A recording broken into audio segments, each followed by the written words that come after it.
केंद्रीय गृह सचिव असल्यामुळे हे सगळे कागद मी केंद्रीय गृह सचिवांना दिले। त्यामुळे कुठेही ते पब्लिक डोमेन मध्ये मी आणले नाहीत। जे कव्हरिंग लेटर होतं त्याच्या व्यतिरिक्त सेन्सिटिव्ह मटेरियल मी पब्लिक डोमेन मध्ये आणलं नाही। पण त्याच वेळी सिक्रेसीचा भंग झाला असेल तर तो कोणी केला? संध्याकाळी ही सगळी कागदपत्र ट्रान्सक्रिप्टची जी मी केंद्रीय गृह सचिवांना दिली होती ती मंत्री नवाब मलिक यांनी पत्रकारांना दिली। त्यामुळे चौकशी झाली पाहिजे तर ती त्यांची झाली पाहिजे, कारण पत्रकारांना हे जर पोलीस मानतात की हे सिक्रेट डॉक्युमेंट होते तर मग ते मंत्री नवाब मलिकांना प्रेसला देण्याचा अधिकार होता का? ते त्यांनी दिले आहेत प्रेसला, आपल्यापैकी सगळ्यांनाच त्यांनी दिले आहेत, आपल्याजवळ देखील त्याची माहिती आहे। त्यामुळे कितीही मला गोवण्याचा प्रयत्न केला तरी सरकार मला गोवू शकत नाही। हे काळे कारनामे मी बाहेर काढतच राहणार आहे।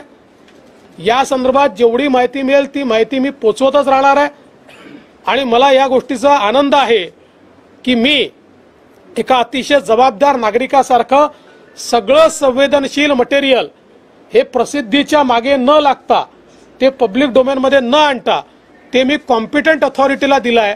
आणि म्हणून मला असं वाटतं हा जो काही चौकशी वगैरे करण्याचा किंवा स्टेटमेंट नोंदवण्याचा जो काही उपक्रम या ठिकाणी झालाय सरकारला यातनं काही हाती लागणार नाही।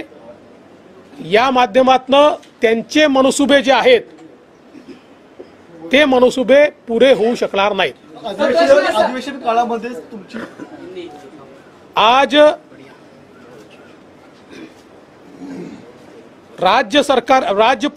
मुंबई पुलिस की ओर से एक टीम मेरे पास आई थी। 23 मई 2021 को महाराष्ट्र में हुए तबादले घोटाले के कागजातों को मैंने केंद्रीय गृह सचिव को सौंपा था। एक प्रेस कॉन्फ्रेंस की थी, उसमें कवरिंग लेटर दिखाते हुए बताया था ये सारा सेंसिटिव मटेरियल मेरे पास है। महाराष्ट्र में करोड़ों रुपए का तबादला घोटाला हुआ है और इसके कागजात मैं केंद्रीय गृह सचिव जी को सौंप रहा हूं। उसी दिन मैंने उनको सौंपा था। उसके बाद उससे बौखलाई हुई सरकार ने एक गुना दाखिल किया कि कागज बाहर कैसे गए, और उस सिलसिले में आज मेरे पास मेरा स्टेटमेंट रिकॉर्ड करने टीम आई थी। मैंने उस टीम को सारा जवाब दिया है। इससे पहले उन्होंने मुझे एक क्वेश्चनायर भेजा था, लेकिन आज जो टीम आई थी उसने उस क्वेश्चनायर की जगह, जो क्वेश्चनायर बिल्कुल एक साक्षी की तरह था, उसकी जगह एक ऐसे क्वेश्चनायर को लेकर वो आए थे कि जिसमें उनका मंसूबा मानो मैंने ही ऑफिशियल सीक्रेट एक्ट का उल्लंघन किया हो और मैं ही आरोपी हूं, इस प्रकार के सवाल मुझसे पूछे गए। लेकिन मैंने सारे सवालों का जवाब दिया है और मैंने उनको साफ बताया है कि मैंने कागजात ये प्रेस को नहीं दिए हैं, मैंने प्रेस में अनाउंस करके कॉम्पिटेंट अथॉरिटी को दिए हैं। राज्य सरकार के पास 6 महीने तक घोटाले के रिपोर्ट था, उसको दबाकर राज्य सरकार बैठी थी।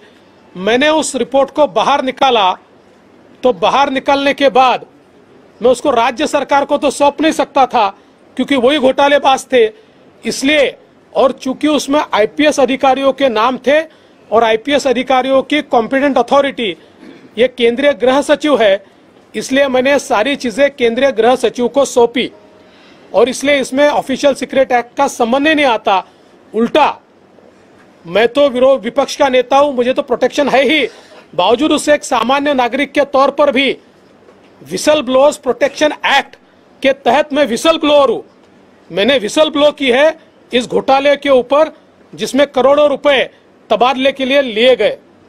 और मैंने उनको ये भी कहा कि अगर सरकार को या पुलिस को ऐसा लगता है कि कोई सीक्रेट डॉक्यूमेंट बाहर गए हैं तो उन्होंने कार्रवाई मंत्री नवाब मलिक पर करनी चाहिए, क्योंकि ट्रांसक्रिप्ट्स जो मैंने केंद्रीय गृह सचिव को सौंपी थी उनको पत्रकारों को उसी दिन देने वाले मंत्री नवाब मलिक थे और उनके साथ एक और 2 मंत्री थे। इसलिए मैंने बहुत स्पष्ट शब्दों में सारी चीजों का जवाब दिया है। मुझे ये लगता है कि जिस प्रकार की बातें मैं लगातार सदन में उठा रहा हूं, जिस प्रकार से सरकार के मंत्री की दाऊद के गुर्गों के साथ हिस्सेदारी मैंने दिखाई, जिस प्रकार से सरकार के विपक्ष को केसेस में फंसाने के षड्यंत्र को मैंने ध्वस्त किया, इससे बौखलाई हुई सरकार ये मानती है कि इस प्रकार का नोटिस देकर मुझे दबाव में वो ला सकेगी। मैं तो जनता का काम कर रहा हूं, मैं तो भ्रष्टाचार को बाहर निकाल रहा हूं, मैं किसी भी दबाव में आने वाला नहीं हूं। मैं ये काम करता ही रहूंगा, ये काम जारी रहेगा। प्रश्नावली बदलण्यात आलेली आहे, ही प्रश्नावली बदलण्यात आली असं तुम्हाला वाटतं का? कारण का जेव्हा तुम्ही प्रश्न विधान परिषदेमध्ये विधानसभेमध्ये जे काही तुम्ही मांडलं त्यानंतर प्रश्नावली बदलली काही? माझ्याकडे त्यांनी पाठवलेली प्रश्नावली आहे आणि आज जी प्रश्नावली आली ती ऑफिशियली मला देण्यात आलेली आहे। या दोन्हीमध्ये भरपूर अंतर आहे आणि आता या प्रश्नावलीचा जो रुख आहे तो जणू काही मीच ऑफिशियल सिक्रेट ऍक्टचं उल्लंघन केलं आणि म्हणून मीच त्याचा आरोपी आहे, अशा प्रकारची प्रश्नावली आज होती। सर, राज्य गुप्त वार्ता विभागाचा जो अहवाल तुमच्याकडे आला, जो पेन ड्राईव्ह तुमच्याकडे आला, तो पेन ड्राईव्ह कुठून आला हे सांगितलं पाहिजे। त्याचं प्रिव्हिलेज विरोधी पक्षनेते म्हणून तुम्हाला नाही, ते फक्त राष्ट्रपती नाही असं गृहमंत्री दिलीप वळसे पाटील म्हणाले। गृहमंत्र्यांनी काही सांगितलं तरी माझे प्रिव्हिलेज काय ते मला माहिती आहे। तथापि मी कालच घोषित केलं होतं की मी प्रिव्हिलेज वापरणार नाही, त्यामुळे मी प्रिव्हिलेज न वापरता योग्य उत्तर दिलेली आहेत। या संपूर्ण प्रकरणाची तुम्ही सांगता की केंद्रीय यंत्रणांकडे तुम्ही कागदपत्र सादर केली, आता प्रश्न परत उपस्थित राहतो की कारवाई मग कोण करणार? तुम्ही सांगता केंद्रीय यंत्रणांना हायकोर्टानेच कारवाई करायला सांगितलंय, त्याप्रमाणे सीबीआय कारवाई करताय। अनेक लोकांची चौकशी चाललेली आहे, अनेक पोलीस अधिकारी रोज तिथे जात आहेत, त्यांचं बयान होत आहे, काही लोक माफीचे साक्षीदार देखील झालेले आहेत, त्याच्यामुळे त्यांनीही कुठे व्यवहार झाला हे देखील सांगितलेलं आहे। ही सगळी चौकशी सीबीआय चाललेली आहे। गृहमंत्री असं म्हणतात की मला वाटण्याचा विषय काय हे महाराष्ट्रातल्या जनतेला दिसत आहे की राजकीय अभिनिवेशातनच कारवाई चाललेली आहे। गृहमंत्री अजित पवार असं म्हणतात की आम्ही देवेंद्र फडणवीसांची आरोपी म्हणून चौकशी करत नाहीये, तर त्यांच्याकडे नेमका हा डाटा कसा आला, त्यांचा सोर्स ऑफ इन्फॉर्मेशन कोण आहे ही माहिती घेण्यासाठी आम्ही त्याचा जबाब घेतो। माझा त्यांना एवढंच आव्हान आहे की वेळ राहता जर तुम्हीच या कांडाची चौकशी केली असती, तुम्ही जर या घोटाळ्याची चौकशी केली असती, 6 महिने सरकार त्याच्यावर बसून होतं, कारण सरकार या ट्रान्सफर कांडमध्ये लिप्त होतं। आता ते बाहेर येत आहे, त्यामुळे त्याची चौकशी सोडून आमचे कांड बाहेर का आले याची चौकशी करणं, यावरच हे लक्षात येत आहे की आमचे कांड कोणी बाहेर काढू नये, आमचे घोटाळे कोणी बाहेर काढू नये याकरता दबाव चाललेला आहे। नोटीस जी आहे ती आता हे कुणी देऊ नये, म्हणजे कुठल्याच पक्षाने किंवा या गोष्टी करू नये, जे आहे ते याच्यामध्ये मुद्दे भरकटत आहे आणि मूळ विषय बाजूला राहतोय। आणि मेन तुम्हाला नोटीस दिली त्यांना कल्पना सुद्धा नाही, म्हणजे राज्याचे डेप्युटी सीएमला अजित दादा काय म्हणाले मी ते ऐकलं नाही, पण एक गोष्ट निश्चित आहे की ज्याचा लोकशाहीवर विश्वास आहे अशा प्रत्येक व्यक्तीला मनातनं तरी हे नक्कीच वाटेल की अशा प्रकारची नोटीस देणं हे चुकीचं आहे। विधिमंडळ अधिवेशन सुरू असताना समाधान झालं आहे का की त्यांनी पुन्हा चौकशीसाठी तुम्हाला बोलू किंवा येऊ असं काही सांगितलेलं आहे? आज मला पुन्हा येईन असं त्यांनी सांगितलेलं नाही।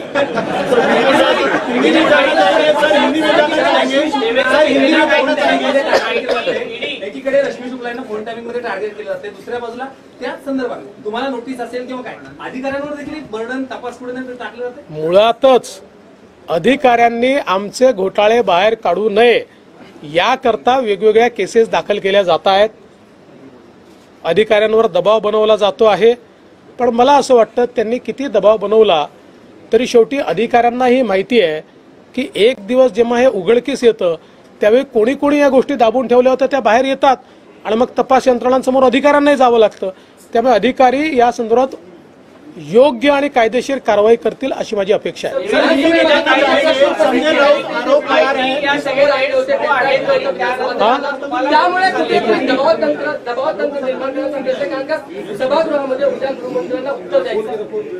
असं आहे उद्या गृहमंत्री काय उत्तर देतील हे मला माहिती नाही. त्यांना जे उत्तर द्यायचं असेल ते त्यांनी द्यावं. आम्ही आमच्या मागणीवर कायम राहणार आहे. काल जेव्हा वकील प्रवीण चव्हाण बोलले त्याच वेळी उद्याचं उत्तर काय असणार आहे याची मला पूर्ण कल्पना आलेली आहे आणि मी ते एक्सपेक्टही केलेलं. म्हणूनच मी कालही माझ्या पत्रकार परिषदेत सांगितलं की मी सगळी तयारी करून ठेवली आहे.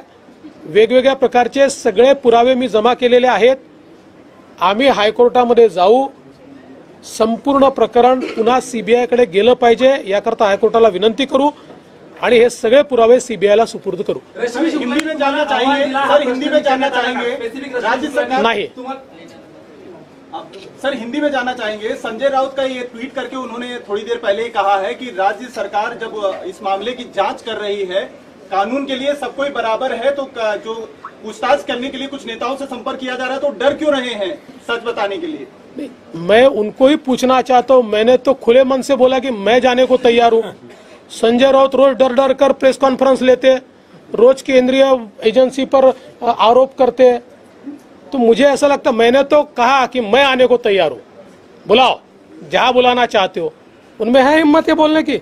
नहीं है. वो तो प्रेस कहते मुझे क्यों बुलाया, मुझे क्यों बुलाया, मुझे क्यों बुलाया, ऐसा रोज बोलते हैं.